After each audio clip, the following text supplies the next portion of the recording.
요즘 종종 돌고래가 등장하는 뉴스를 본 적 있으실 겁니다.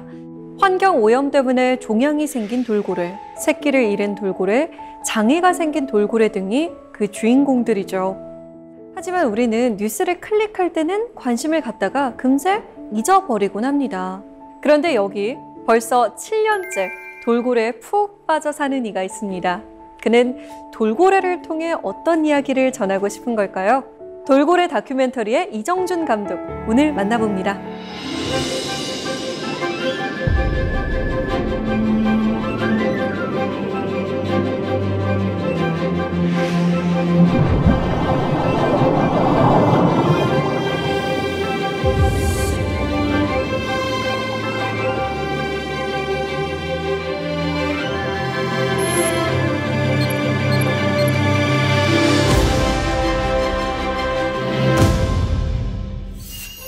안녕하세요.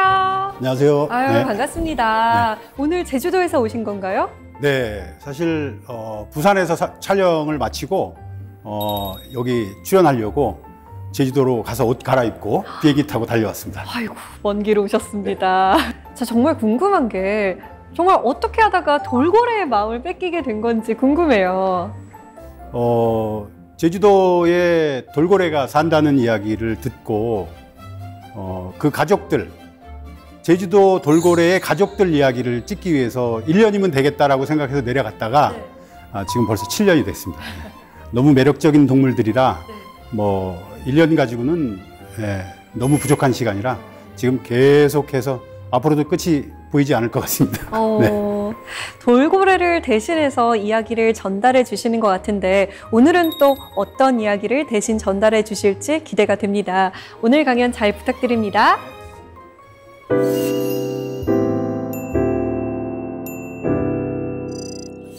여러분은 바다를 어떻게 생각하시나요? 저는 지금도 바다를 보면 가슴이 뜁니다.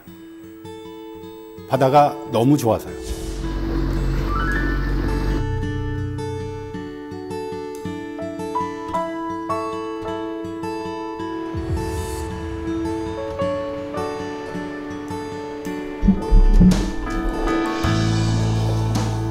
제가 바다를 처음 접하게 된 건 1991년도에 스킨스쿠버 교육을 받고부터인데요.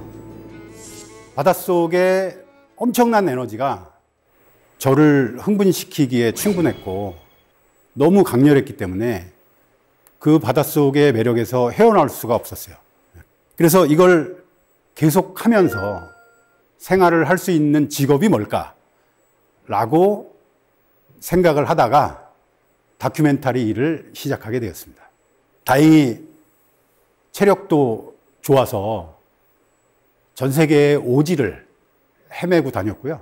야생의 바다를 탐험할 수 있는 경험이 계속 주어졌습니다. 그렇게 바다를 누빈 지 30년이 됐고요. 오늘은 그 30년간 바다를 탐험하면서 만났던 고래들의 이야기를 들려드리려 합니다.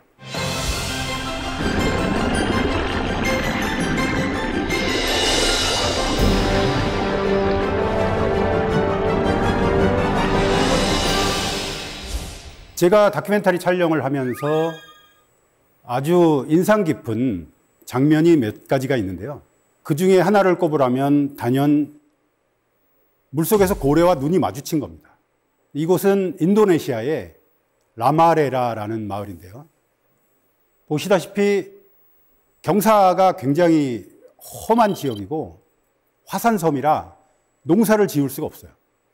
경사면과 바다가 연결이 돼 있어서 해안이 너무 짧아서 어업도 안 돼요. 고기도 없어요. 그런데 다행히 이 해안에서 2, 3km만 먼 바다로 나가면 오징어 어장이 있는 거예요. 고래들이 가장 좋아하는 먹이가 오징어입니다. 고래는 두 종류의 고래가 있는데요. 수염고래와 이빨고래가 있습니다. 수염고래들은 우리가 이제 흔히 아는 귀신고래, 흰긴 수염고래. 덩치가 아주 커다랗지만 아주 온순한 그런 고래류가 수염고래고요. 이빨고래는 모비딕에 나왔던 항류고래, 돌고래류가 다 이빨고래죠. 이 라마레라 마을 앞바다에는 오징어로 인해서 이빨고래들이 찾아오는 거예요. 그런데 이 사람들이 아주 먼 옛날부터 그 고래들을 잡기 시작한 거죠. 지금 생각하면 어떻게 포경이 가능하지? 라고 생각하실 수가 있는데, 국제포경위원회와 그린피스 등이 이 지역을 생계형 포경이 가능한 지역으로 만들어줬어요. 워낙 척박한 지역이고 사람들이 농사나 어업이나 할 수 있는 것이 없기 때문에 예외 조항을 만들어서 이 마을 사람들은 고래를 잡고 살아도 된다라고 이제 허가를 해준 거죠. 이 마을 사람들은 전통적인 방식으로 고래를 잡습니다. 그러니까 작살 하나를 들고 고래를 발견하면 바다로 뛰어들어서 고래를 잡는 아주 위험천만한 그런 행위를 하면서 먹고 살기 위해서, 단순히 먹고 살기 위해서 생존을 위해서 고래를 잡는 마을인 거죠. 실제 제가 갔을 때 이미 5개월을 고래를 못 잡은 상황이어서 이 사람들은 그냥 맨 밥에 앞에 나무에서 나뭇잎을 따다가 그걸 끓여서 소금을 넣고 그냥 겨우겨우 먹고 사는 그런 아주 가난한 마을입니다. 그런데 이제 고래가 나타났죠. 그래서 고래를 잡는데 어마어마한 장면이 제 눈앞에서 펼쳐진 겁니다. 고래가 나타났을 때 이 앞에서 이제 작살을 던지는 사람을 작살잡이, 뚜루띠감이라고 하는데, 이 사람이 번개같이 날라서 고래에다가 작살을 꽂으면 고래는 깜짝 놀라서 막 도망가죠. 피를 철철 흘면서 막 도망가는데 그때의 속도가 웬만한 엔진 못지않게 빠릅니다. 엄청나게 빠르니까 줄을 쫙 풀어주는 거예요. 그러면 그 줄이 풀어질 때 이렇게 보면 소리가 납니다. 줄에서 슉슉슉 소리가 납니다. 그러면 이제 고래가 한참을 도망가다가 힘이 빠지면 조금 더 이렇게 가까이 가죠. 그러면 다음 작살이 또 던져지고 또 다음 작살이 던져지고, 그렇게 해서 5번, 6번의 시간이 이제 반복이 되거든요. 근데 이 반복되는 동안 정말 아수라장입니다. 아수라장.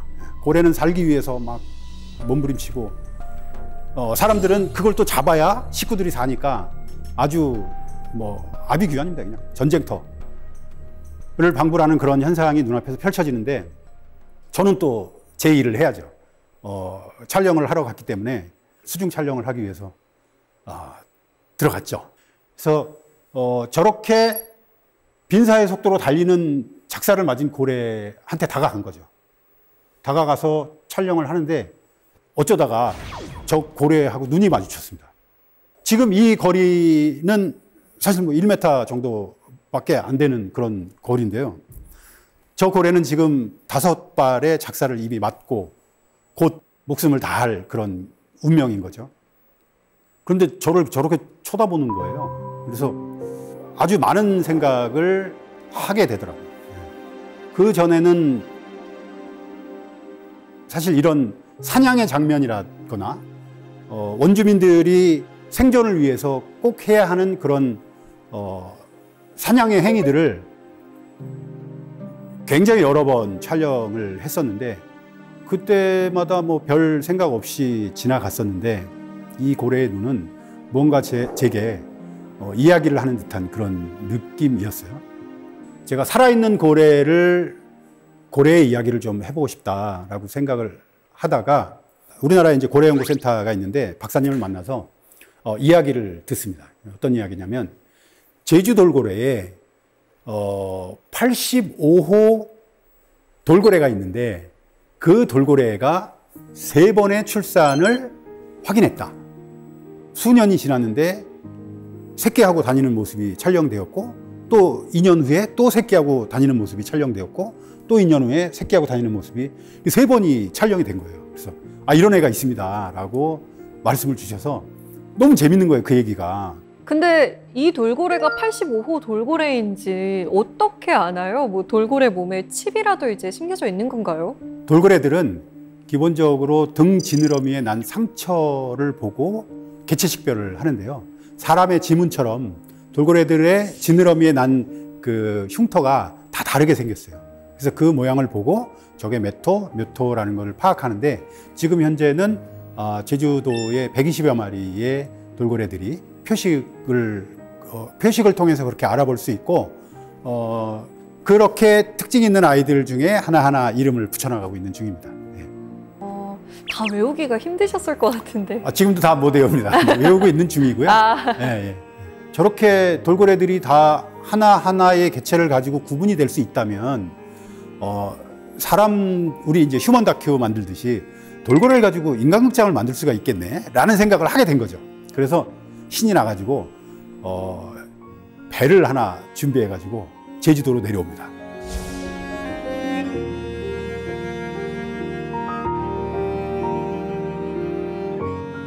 배를 한 대 가지고 와서 제주도를 무작정 도는 거예요. 무작정.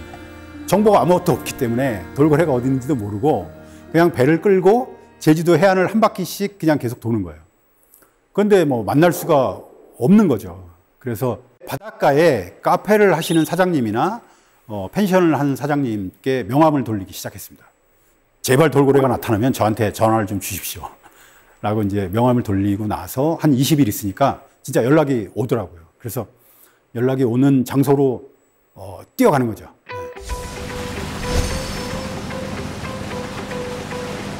돌고래 있어, 돌고래!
우리는 보통 돌고래 그러면 귀엽다, 이쁘다 라는 표현을 많이 하는데, 실제 제가 가까이서 본 돌고래는 이쁘지 않아요. 귀엽지 않아요. 무섭고 거칠어요. 강해요. 근육이 터질 것 같아요. 그도 그럴 것이 하루에 뭐 수십 킬로, 100킬로씩 수영을 하고 다니고, 그 어마어마한 태풍 속에서도 그렇게 수영을 하는 그런 아이들이니, 그 이쁘다는 말은 거기에는 맞지가 않는 것 같아요. 귀엽다라는 말은 더더욱 귀엽지 않습니다. 멋있습니다. 제주도의 돌고래들은 남방 큰 돌고래라는 종이고요. 그 종의 특성상 제주도 연안에서만 살아요. 개체수는 공식적으로 120여 마리가 산다고 알려져 있고요. 1년 365일 제주도에 살고 있습니다. 이 친구들의 수명은 40년에서 50년 정도 산다라고 알려져 있고요. 보통 돌고래들이 10살이 넘어가야 그 가임기가 되거든요. 돌고래들은 굉장히 복잡한 사회 구성망을 가지고 있다라고 알려져 있고요. 이 친구들은 단독으로 개인이 행동하지 않습니다. 그룹으로 항상 행동을 하고요. 그 집단이 뭐 10마리 이내의 작은 집단일 수도 있고, 혹은 뭐 20마리 정도가 몰려서 다니는 집단일 수도 있는데, 딱 정해져 있지는 않은 것 같아요. 그래서 어떤 때는 100여 마리가 몰려다니고, 어떤 때는 또 흩어졌다가 뭐 5마리, 10마리가 모여다니고 다시 또 합치고, 그건 먹이에 따라서 좀 달라지는 그런 모습을 보여지고 있고요. 제가 지난 5년간 돌고래들을 계속 따라다니면서 그들의 생태를 기록해 왔는데 2019년에 꼬리가 잘린 돌고래를 만납니다. 8월 30날 차기도 앞에서 오래를 만난 거예요. 자세히 봤더니 진짜 꼬리가 없는 거예요. 꼬리가 없는 상태에서 옆으로 마치 물고기처럼 몸을 좌우로 비틀면서 유영을 하고 있는 그런 모습을 발견했었고요. 오래를 처음 봤을 때는 엄청나게 불편한 모습으로 바다를 헤엄치고 다녔어요. 다른 돌고래들의 무리를 쫓아가기 위해서 안간힘을 쓰는 그런 상황이었죠. 아직 어린 돌고래여서 먹이 사냥은 잘 할 수 있을까? 뭐 다른 어떤 사회 구성원들하고 큰 문제는 없을까? 라고 걱정을 많이 했던 그런 상황이 있었고요. 돌고래에게 꼬리가 없다는 얘기는 사람에게 두 다리가 없다는 것과 같은 의미일 것 같습니다. 야생의 바다에서 이동해야 하고 사냥을 해야 먹을 수 있는 돌고래에게는 생존하고 직결되는 거죠. 보통 돌고래들은 이렇게 위아래로 헤엄을 치거든요. 물고기들은 다 좌우로 헤엄을 치고, 상어도 마찬가지로 좌우로 헤엄을 치죠. 근데 이제 고래류는 전부 위아래로 헤엄을, 꼬리의 추진력을 이용해서 헤엄을 치는데, 올해는 꼬리가 없으니까, 꼬리가 없기 때문에 좌우로 물고기처럼 헤엄을 치는 방법을 습득하는 중이었던 것 같아요. 그래서 굉장히 불편한 모습과 굉장히 커다란 몸짓으로 수영을 하는 모습을 발견했고요. 외국에서도 꼬리가 없는 돌고래가 발견이 되긴 했었어요. 근데 그건 다 수족관 안에서 발견된 거고, 이 친구처럼 야생에서 이런 모습으로 발견된 건 이게 처음이거든요. 얼마 후에 엄청나게 큰 태풍이 몰려옵니다.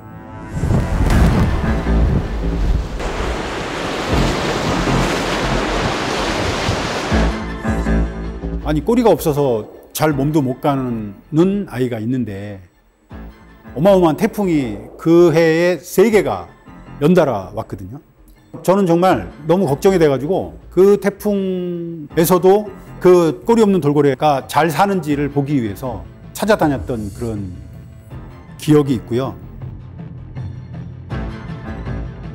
그런데 태풍이 지나가고 났는데 멀쩡하게 아무 일도 없다는 듯이 그 돌고래가 돌아다니는 거예요. 지금 제주도 현지에서 제주도 남방 큰 돌고래를 연구하고 있는 연구원들이 있는데 그 친구들과 오래오래 살으라고, 죽지 말고 오래오래 살으라고 이름을 오래라고 지어줬어요.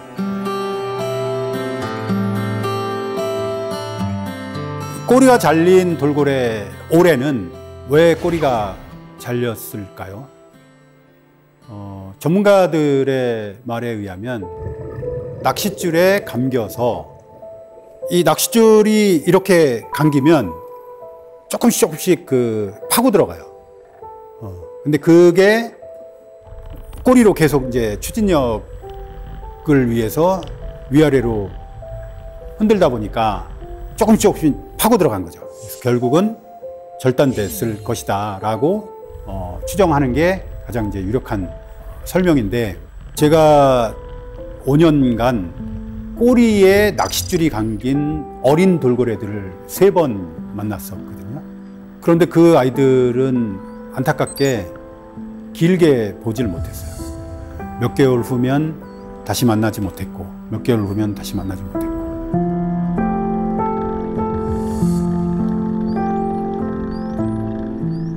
저의 생각보다 더 충격적이었고요. 사실 저희가 늘 생각하는 딱 정해져 있는 모양이 있잖아요.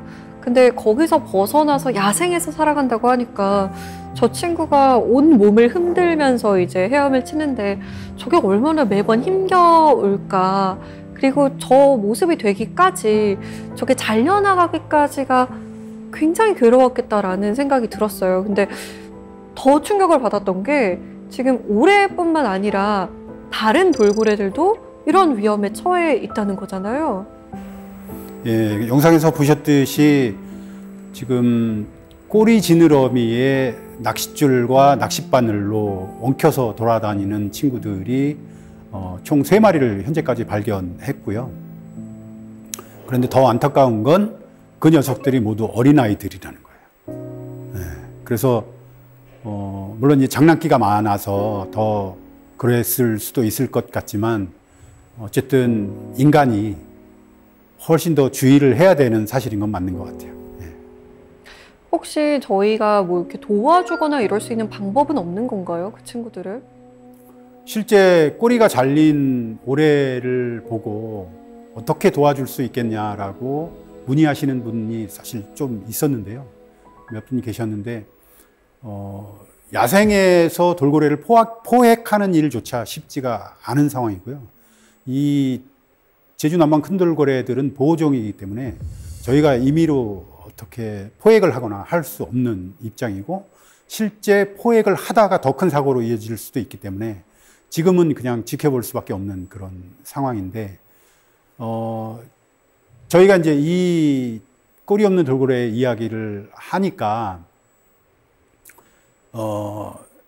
요새 프리다이빙이나 스쿠버 다이빙을 통해서 바다 정화 활동을 많이 하시는 분들이 생겨났어요, 이 지역에. 그래서 많은 분들이 그 활동을 굉장히 적극적으로 하시기 시작했고, 다시는 저렇게 꼬리에 낚싯줄이 감긴 아이가 생겨서는 안 되겠다라고 해서 자발적으로 그 지역을 청소하시는 분들이 생겨나기 시작했어요. 감사한 분들이네요. 네.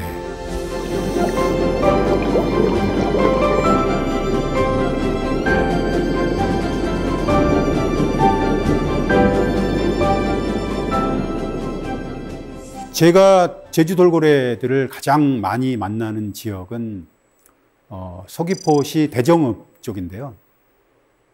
이곳은 아주 유명한 낚시 스폿이에요. 그래서 굉장히 많은 사람들이 이곳에서 낚시를 즐기고 있고요. 일부러 낚싯줄을 끊어서 버리는 사람은 없을 텐데, 워낙 많은 사람들이 그곳에서 낚시를 하시다 보니까 낚시 바늘과 낚싯줄이 그 낚시터 밑으로 내려 수중 촬영을 해보면 엄청나게 많습니다. 그래서 지금도 이 돌고래들에게는 굉장히 위험한 그런 상황인 거죠. 꼬리가 잘린 돌고래 오래를 만난 지가 2년이 이제 채 안 됐는데요. 며칠 전에 깜짝 놀랄 장면을 목격했습니다. 꼬리가 없는 돌고래 오래가 짝짓기를 하고 있는 모습을 발견한 거예요. 돌고래 무리들이 꽤 많았어요. 한 70여 마리 정도의 개체수로 보이는데, 그 녀석들 중에 꼬리가 없는 돌고래가 보인 거예요.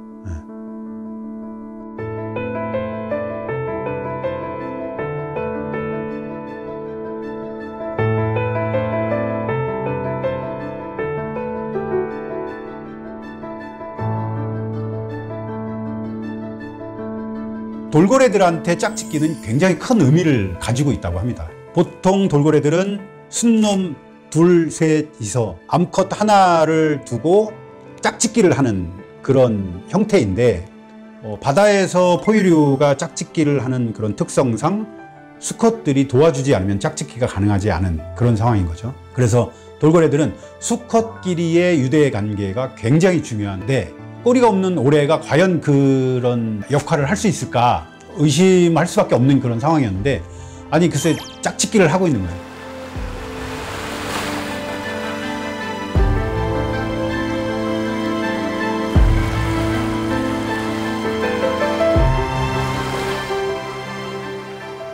아주 어려서부터 돌고래들은 수컷끼리의 유대 관계가 좋아야만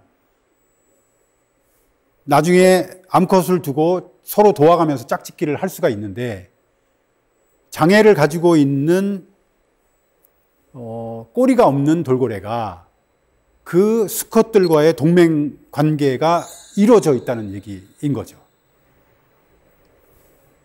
결국 이 돌고래 사회는 꼬리 없는 오래를 구성원으로 인정을 했다라는 얘기인 거고, 그 구성원들 안에서 오래는 그들이 하는 모든 행동들과 사회 생활을 다 해나가고 있는 게 확인이 된 거예요. 엄청나게 놀라운 장면이 목격이 된 거죠.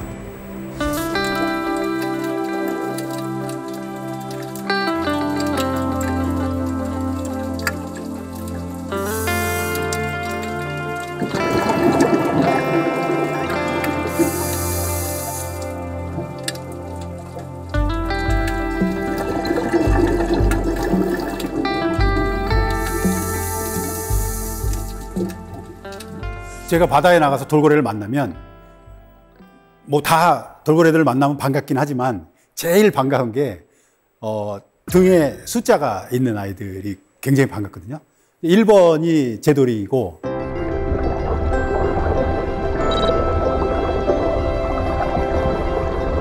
2번이 춘삼이, 38이 복순이, 태산이, 그 다음에 금등이, 대포. 총 7마리가 수족관에서 원래 고향이 제주도였다가 잡혀서 수족관으로 팔려갔고 수족관에서 공연을 하다가 다시 고향 바다로 온 거죠. 기적이 일어난 거죠. 그런 돌고래들이 지금 총 7마리인데 그중에 제돌이, 이 녀석은 남자아이인데 뭐 굉장히 엄청난 장난꾸러기에 지금은 아주 사랑꾼이 돼가지고 걸핏하면 짝짓기 하고 돌아다니고 있어요. 지금 아주. 그래서 그 친구들을 만나면 굉장히 반갑고 2번 표식을 가지고 있는 애가 춘삼이라는 아이 친구인데 춘삼이하고 38이는 암컷이에요. 복순이도 암컷이고. 그래서 이 세 마리는 자연으로 돌아가서 고향 바다로 돌아가서 전부 다 출산을 했어요. 가능하지 않은 일들이 벌어지고 있는 거죠. 출산을 해서 자유롭게 제주 바다를 헤엄치고 다니고 있고요. 특히 수족관에서 공연하던 돌고래가 야생에서 새끼를 낳고 잘 살고 있는 모습을 보여준 건 뭐 우리나라가 유일하죠. 마지막으로 방류된 돌고래가 금등이, 대포라는 친구들이 있는데 20년을 넘게 수족관에서 공연을 했던 친구들인 거예요. 그런데 이제 서울대공원에서 결심을 하고 우리는 이제 쇼돌고래 안 해 라고 결정을 했고 고향 바다로 이제 돌려보내려고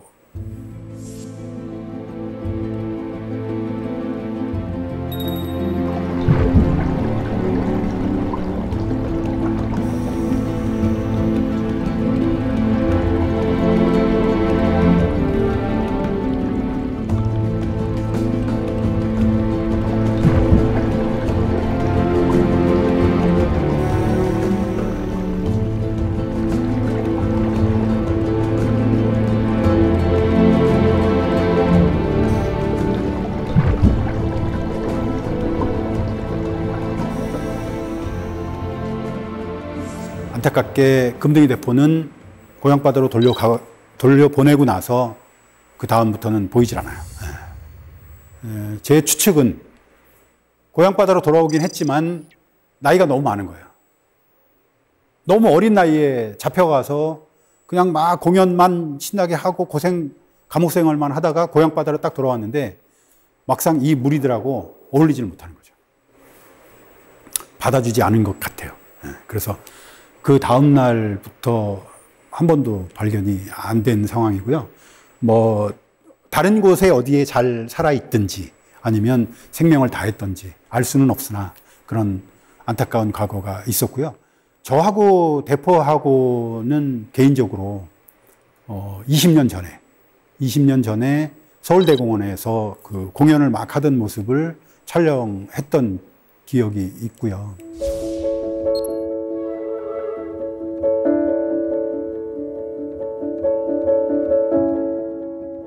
그때는 사실 그 대포라는 친구가 그렇게 고생을 하는지 그렇게 감옥 생활을 하는지 몰랐죠.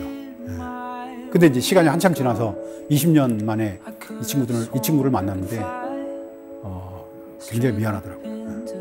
마지막 가는 길을 이렇게 잘 배웅은 했는데 그 이후로 야생의 바다에서 계속 같이 만났으면 더 좋았을 걸. 그 이후로는 다시는 보이질 않아서 굉장히 안타까워하고 있습니다. 예.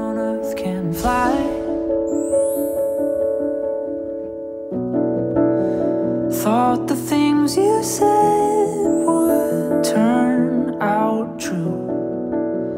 Guess that's what I 제주 바다에서 꼬리에 낚싯줄이 감기고 입에 종양이 생기고 한 아이들을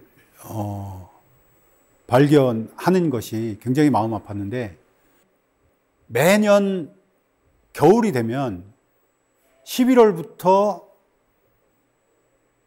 돌고래들 사체가 제주 바다에 떠밀려오기 시작하는데, 그 녀석들은 상갱이라고 불리는 우리나라 토종 돌고래인 거예요.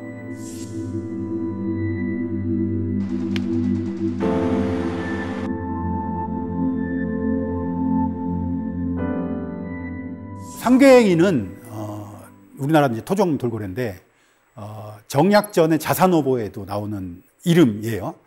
자산어보에는 상광어라고 표현을 해놨고요.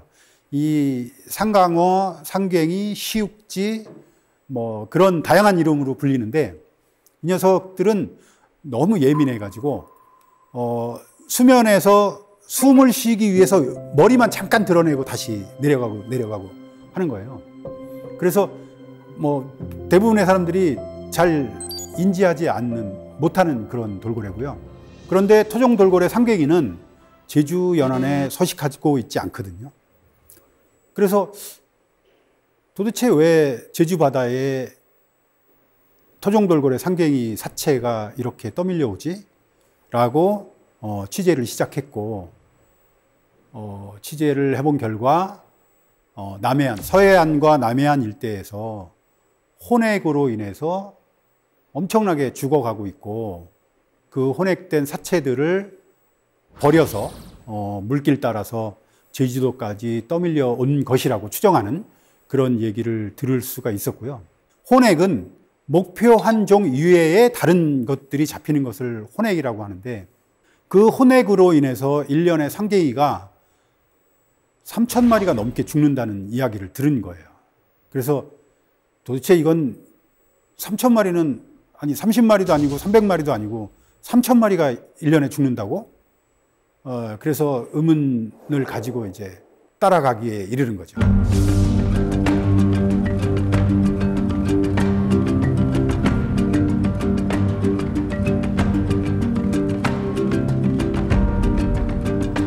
그래서 제가 백령도부터 서해바다 일대와 남해바다 일대까지 제 배를 가지고 돌아다니기 시작했습니다.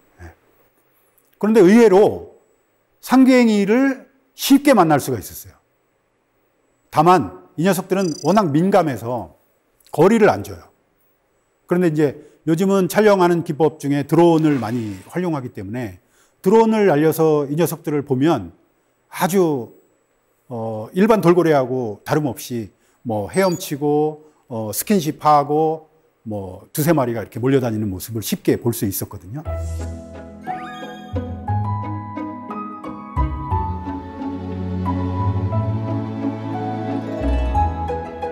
그렇게 상갱이를 따라다니다가 상갱이를 유통했던 고래 업자들을 만나게 됩니다.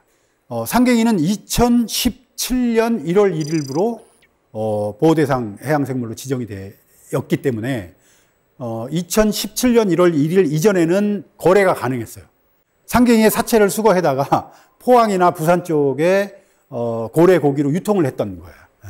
그렇게 유통을 했던 업자분을 이제 만났는데 정말 충격적인 말씀을 해주시는 거예요. 3,000마리는 아니고 훨씬 더 많아요. 훨씬 더. 5,000마리가 넘는다는 거예요. 그 얘기를 듣고 정확하게 2달 후에 그분을 다시 찾아갔는데 비어있던 창고가 사체로 가득 차 있는 거예요. 상갱이 사체로. 정말. 그때 이렇게 센 게 2달 만에 500마리가 거기 쌓여 있는 거예요. 창고 하나에.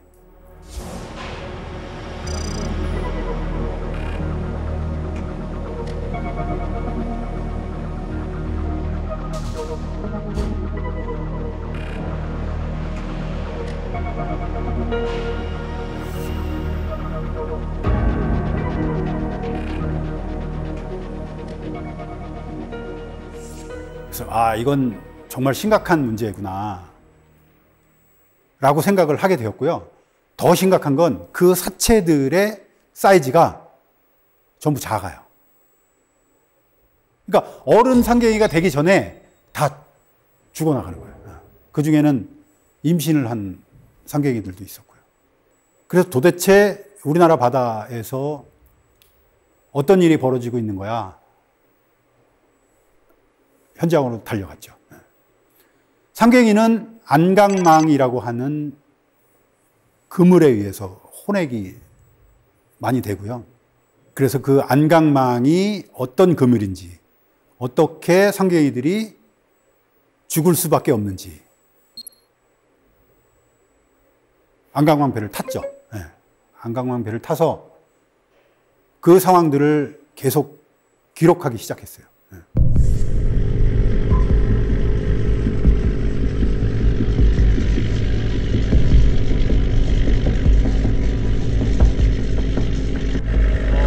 저희는 지금 안강망 배를 타고 안강망 금을 포항하는 곳으로 이동하고 있는 중입니다.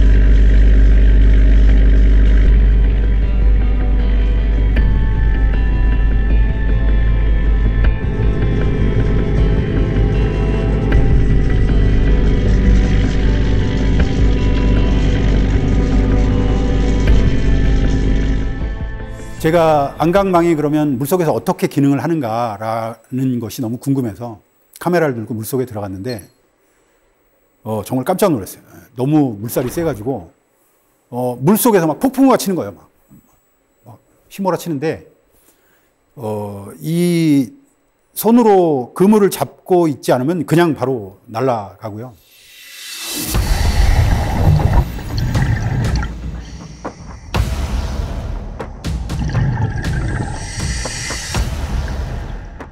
잡고 있어도 조류에 의해서 팔은 여기 있고 내 발은 저 위에가 있는 거예요.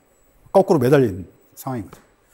그러니까 그런 어마어마한 조류에 상갱이가 그 안으로 빨려 들어가는 거고, 결국은 자루 저 그물 밑에 끝에 가서 질식해서, 상갱이는 숨을 쉬어야 되는데 숨을 못 쉬니까 결국은 질식을 하는 수밖에 없는 상황인 거죠. 그런데 실제 며칠이 지나지 않아서 안강망을 이렇게 들어 올렸는데 그 안에 상갱이 사체가 들어있던 거죠. 그런데 이 어부들은 상갱이를 잡으려고 잡지 않아요. 그냥 안강망이라는 그물에 혼액이 돼서 들어왔을 뿐, 이미 보호대상 해양생물로 지정이 되어 있기 때문에 상갱이는 그냥 쓰레기예요. 그래서 들어서 그냥 바다에다가 버리는 거예요. 전혀 누구도 원치 않는 죽음이 바다에서 계속 벌어지고 있는 거였죠.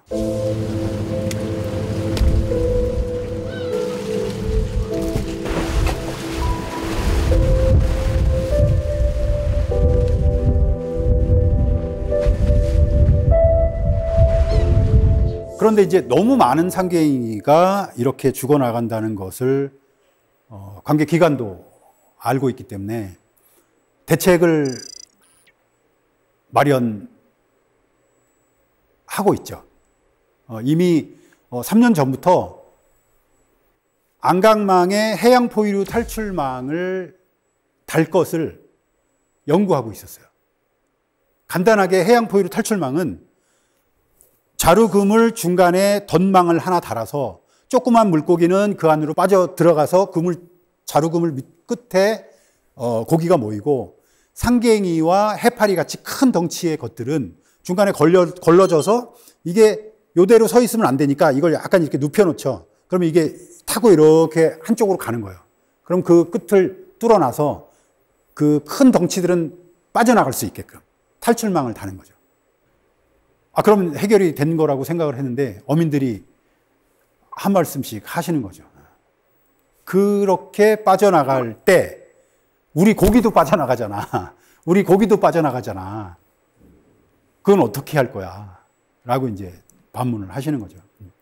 그래서 이제 지금은 그렇게 탈출망을 만들었을 때 고기가 얼마나 빠져나가는지 이제 데이터를 다 내고 실험을 하고 있는 그런, 거의 실험이 끝난 상황이고요.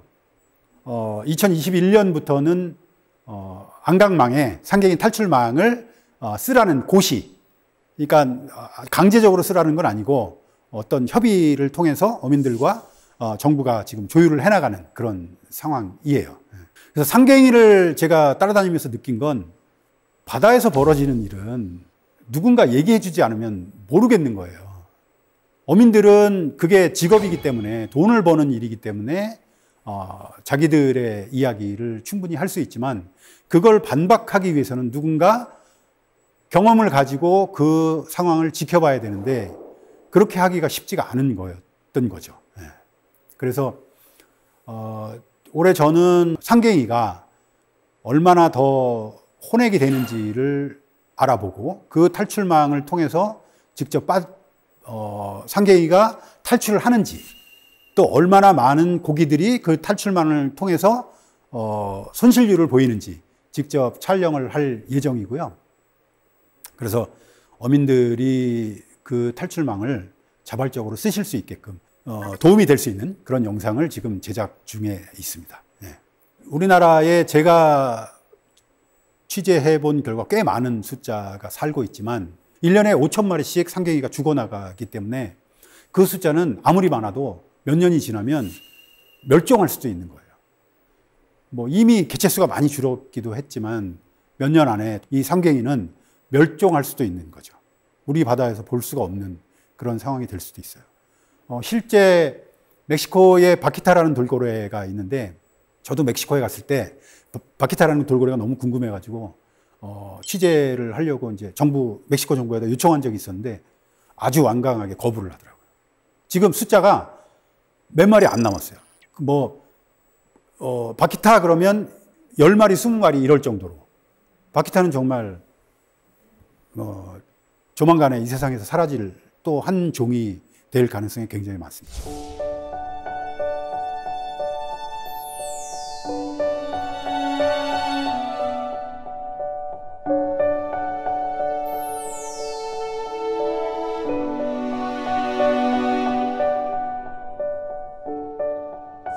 저는 처음에는 잘 몰랐는데 고래를 따라다니면서 바다를 조금 더 이해하게 된 것 같고요. 고래를 통해서 바다를 조금 더 깊게 들어가 본 것 같아요. 실제 고래들은 저희한테 계속 메시지를 주고 있다고 생각을 하거든요. 지금은 꼬리가 잘린 돌고래가 한 마리 있지만 제가 본 꼬리에 낚싯줄을 매달고 다니는 애가 이미 3마리가 더 있었고, 턱에 종양이 생긴 아이가 다니고 있고, 지금은 몸에 피부병 혹은 트러블이 생겨서 혹을 매달고 다니는 친구들도 발견이 되고 있는 상황이거든요. 그런데 이게 앞으로 5마리, 10마리가 더 생길 수도 있어요. 그 다음엔 인간한테 오는 거죠. 그러기 전에 돌고래들의 신호를 정확하게 읽고, 돌고래를 위해서가 아니고 사람들을 위해서라도 바다를 지켜내야 된다라고 생각하고 있습니다.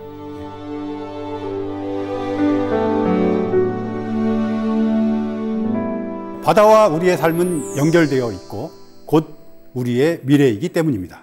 오늘 강연은 여기까지 하겠습니다. 감사합니다.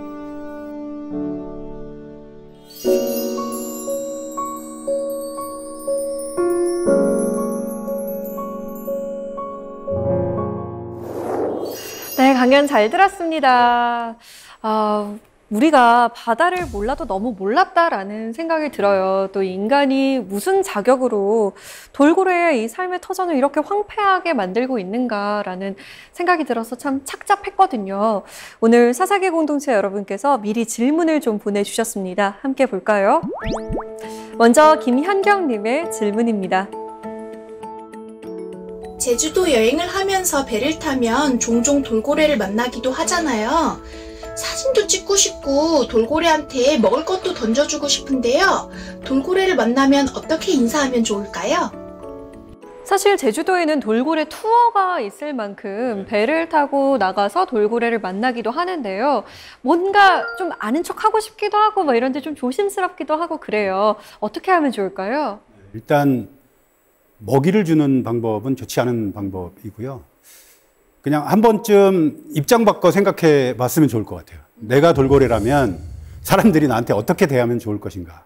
근데 이제 한 가지 좀 아쉬운 건 관광선을 타서 관광객들이 돌고래를 만나면 너무 좋으니까 소리를 막 질러요. 그러면 돌고래들 사실 좀 놀래죠. 그리고 제주도 앞바다에는 새끼들을 데리고 다니는 돌고래가 많기 때문에 소리 지르는 건 좀 안 해주셨으면 좋겠고, 뭐 그냥 눈인사 정도 하시는 게 좋지 않을까. 눈인사 네, 정도. 생각하고 있습니다. 좀 조용히 거리를 두고 지켜봐 줘야 하는 거군요.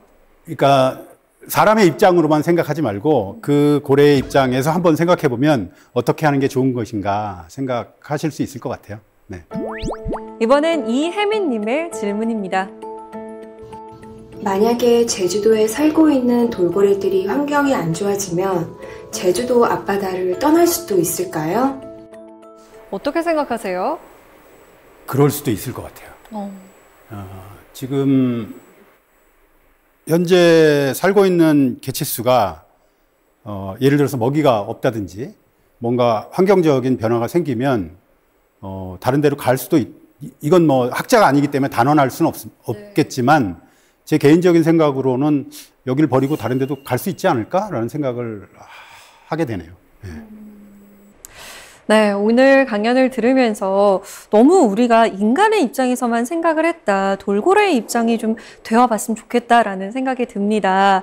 우리가 돌고래 입장을 잘 생각해서 돌고래들이 저희와 함께 있을 수 있도록 좋은 환경이 만들어졌으면 좋겠습니다. 오늘 강연 잘 들었습니다. 감사합니다. 고맙습니다.